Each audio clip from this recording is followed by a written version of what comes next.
कोयना प्रकल्पग्रस्तांच्या समस्येकडे शासनाने 64 वर्षे दुर्लक्ष केल्याने येत्या पावसाळी अधिवेशनात शुक्रवार दिनांक 28 जून रोजी कोयना वसाहत असलेल्या प्रत्येक तहसील कार्यालयासमोर एक दिवसीय लक्षवेधी आंदोलन करण्यात आले।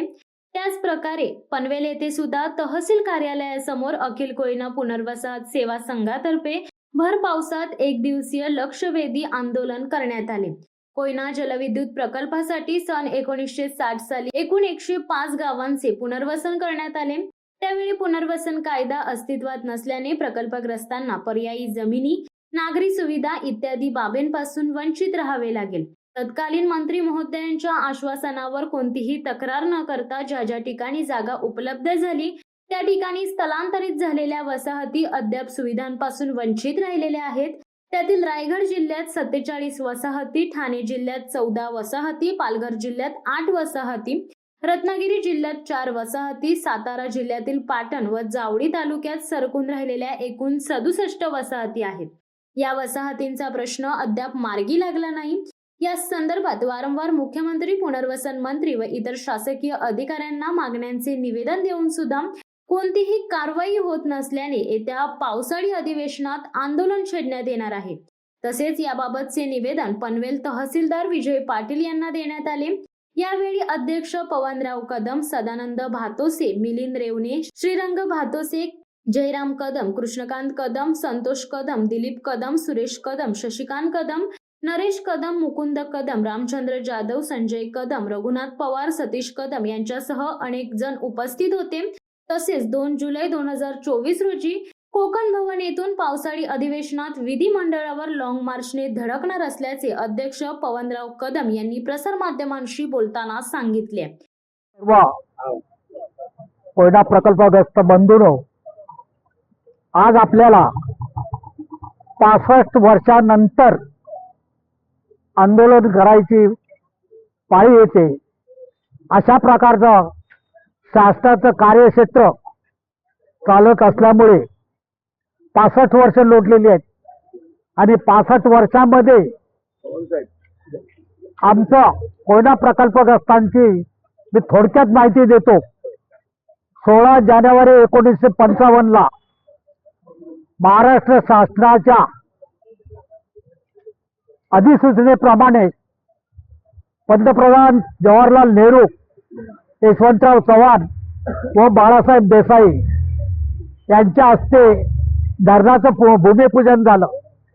त्या भूमिपूजनाच्या वेळेला कोयना खोऱ्यातल्या आम्हाला शेतकऱ्यांना जे निमंत्रण दिलं होतं त्या निमंत्रणाला हजर असताना माननीय त्यावेळेचे मुख्यमंत्री यशवंतराव चव्हाण, बाळासाहेब देसाई यांनी आम्हाला आश्वासनं दिली, बंधूंनो, तुमच्या या निसर्गरम्य सृष्टी सौंदर्य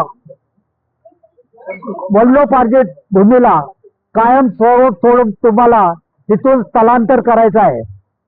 तरी आम्हाला याच्याबद्दल दुःख होत आहे, पण तुम्ही मनाला वाईट वाटून घेऊ नका।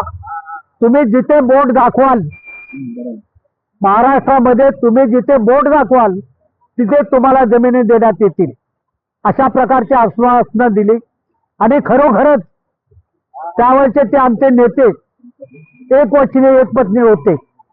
त्याप्रमाणे त्यांनी, आता मी फक्त बाकी जिल्ह्यांचं बोलत नाही, फक्त पनवेल तालुक्यातल्या 3 गावांचंच बोलतो।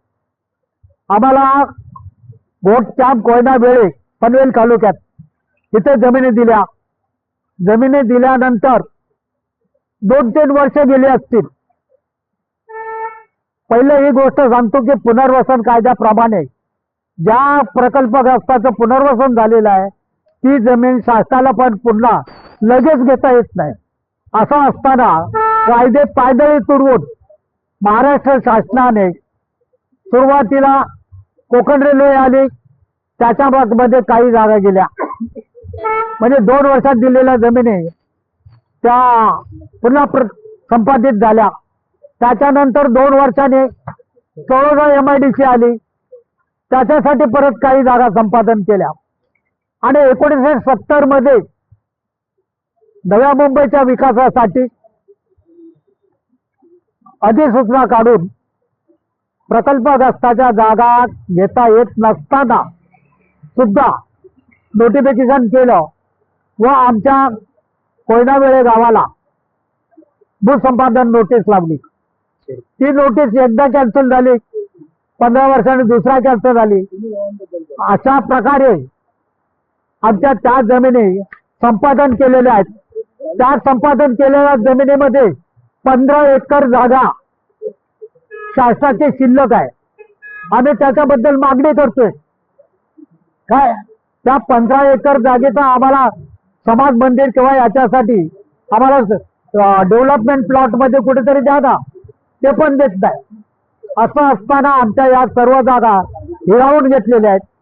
म्हणून तुम्हाला सांगेल अशा प्रकारचं आहे की लोकशाही संपुष्टात आलेली आहे असंच म्हणावं लागेल. तहसील कार्यालयामध्ये आपली मागणी काय आहे? तहसीलदारामध्ये मागणी करून आता तहसीलदार आता आमचं आयुष्य संपत आलं तर तहसीलदार ज्या मागण्या केल्यात आमच्या मंडळाने त्यांच्यापैकी काय देतील ते आमचे, हो की नाही? त्याचं या शासनावर देतील असा आम्हाला बरोबर आहे, समजलं का? पण ते एक पर्याय आहे. त्यांना जर जमिनी देता येतील, जमिनी म्हणजे सध्याच्या याचा भूखंड नव्हे श्रीखंड झालेला आहे, त्याच्यामुळे जमिनी देतील असं आम्हाला वाटत नाही. पैशा रूपाने आम्हाला 65 वर्षाची नुकसान भरपाई जर दिली तर ते आम्हाला बरं होईल. शिवाय आमच्या पाण्या खालच्या जागेचा कोयनेचा पैसा दिलेला आहे. उर्वरित जागा व्याघ्र प्रकल्पात दिलेल्या आहेत, त्याच्याबद्दल आम्हाला काही दिलेलं नाही. तर याचा विचार त्यांनी करावा. आणि पेंडिंग कामात मुख्यमंत्री महोदयांनी राणे साहेबांनी सांगितलं होतं मी 2 वर्षात कोयना प्रकल्पग्रस्तांचं पुनर्वसन पूर्ण करीन, पण कुणाच्याच हस्ते ते झालेलं नाही. आता तरी आमच्या कोयना खोऱ्यातले दरेगावातले मुख्यमंत्री आहेत, त्यांनी याची दखल घ्यावी आणि काहीतरी मार्ग काढावा, एवढंच मी म्हणेन. आणि माझे 2 शब्द समजेल. आंदोलन आहे अखिल कोयना पुरस्कार सेवा संघाचं पूर्ण महाराष्ट्र राज्याचं आंदोलन आहे. प्रत्येक तालुक्यामध्ये आंदोलन चालू आहे. आज खालापूर, पेण, रोहा, माणगाव, ठाणे जिल्ह्यामध्ये जेवढे तालुके आहेत त्या प्रत्येक तालुक्यामध्ये प्रत्येक तहसीलवरती आज निदर्शनाचं आंदोलन आहे. याचा बेसिक असा आहे की हे आजचं आंदोलन झाल्यानंतर पुन्हा आम्ही 2 तारखेला कोकण 2 वरून मंत्रालयाकडे कूच करणार आहे, जेणेकरून आमच्या मागण्या पूर्णपणे मंत्रालयाच्या समोर आम्ही मांडू शकू आणि भर पावसामध्ये कोयना प्रकल्पग्रस्त पूर्णपणे स्वतःच्या मागण्या घेऊन अखिल 60 वर्षापासूनच्या प्रलंबित असलेल्या मागण्या घेऊन पूर्णपणे आगेकूच करणार आहेत आणि आपल्या मागण्या मान्य करून घ्यायचा प्रयत्न करणार आहे. आज तहसील कार्यालयावरती आपण आंदोलन करण्यासाठी निघालेला आहात, परंतु त्या ठिकाणी तहसील कार्यालयामध्ये जाऊन तहसीलदारांना भेटून आपण चर्चा करणार आहात का निवेदन देणार आहात? आज परवा आम्ही जेव्हा त्यांना भेटलो 2 दिवसापूर्वी तेव्हा त्यांना आम्ही अगोदर निवेदन दिलेलं आहे. तरी पण आज आम्ही मोर्चा स्वरूपात आमचे सगळे प्रकल्पस्थ आलेले आहेत, तर आम्ही त्यांना भेटून त्यांना निवेदनही देणार आहे आणि त्यांची चर्चा करण्याचा प्रयत्नही करणार आहे. पण आमचा ऑलरेडी मीटिंग होणारच आहे. चर्चेला एक मिळालं नाही तर 2 तारखेला आमचा लॉंग मार्च कोकण 2ला कोकण 2 वरून मंत्रालयावर होणारच आहे आणि तो भव्य स्वरूपाचा लॉंग मार्च असणार आहे. पूर्ण महाराष्ट्रातले कोयना प्रकल्पस्थ त्या मोर्चाला सामील होणार आहे. शिवसत्ता टाइम्स न्यूज ब्युरो पनवेल. धडक बेधडक वृत्त देणाऱ्या आपल्या शिवसत्ता टाइम्स न्यूज चॅनलला लाल बटन दाबून सबस्क्राईब करा आणि बेल आयकॉनला क्लिक करायला विसरू नका.